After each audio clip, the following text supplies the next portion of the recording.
Madame von der Leyen, Donald Trump redessine l'ordre mondial et vous lui servez de paillasson. Le président de la première puissance mondiale menace d'annexer un territoire européen, transforme la carte du monde au gré des intérêts d'une oligarchie et menace plus que jamais la paix et la sécurité. Mais, Madame von der Leyen, votre responsabilité dans cette situation est immense. Vous avez systématiquement minoré le danger de la politique de Donald Trump. Pire, vous n'avez eu de cesse de faciliter l'expansion de son projet impérialiste. Car c'est bien vous, Madame von der Leyen, qui posiez tout sourire l'été dernier pour sceller un accord commercial totalement asymétrique qui reléguait l'Union européenne au rang de succursale des États-Unis. Nous vous avertissions déjà que Trump n'allait pas s'arrêter là. Vous nous promettiez prospérité et stabilité. Résultat, aujourd'hui, il reprend de plus belle sa guerre commerciale.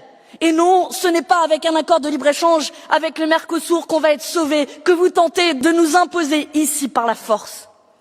Courber les chines, cajoler Trump, voilà ce que l'Union européenne fait de mieux.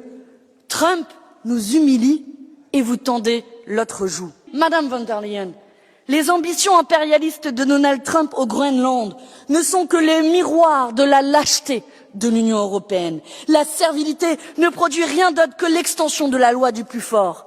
Madame von der Leyen, vous continuez de considérer comme un ami un pays qui n'a à votre égard que des marques d'hostilité. Vous persistez à appeler allié un chef d'État qui est une menace pour la paix.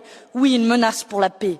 Les États-Unis se sont retirés de pas moins de 31 organisations des Nations Unies.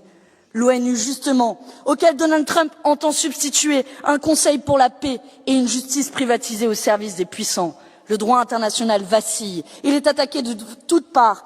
Vous avez vous-même, Madame von der Leyen, contribué à saper ses fondations en refusant de sanctionner l'État d'Israël et rendant l'Union européenne complice du génocide du peuple palestinien. Madame von der Leyen, nous refusons de devenir le 51e État des États-Unis. Il est venu le temps de cesser d'agir en vassal et de sortir de notre dépendance des États-Unis. Votre atlantisme vous a aveuglé sur les risques que les États-Unis font peser sur la stabilité du monde. Au point où vous en êtes, postulez pour devenir secrétaire d'État de Donald Trump et partez. Nous nous occuperons de défendre les intérêts des Européens et la paix.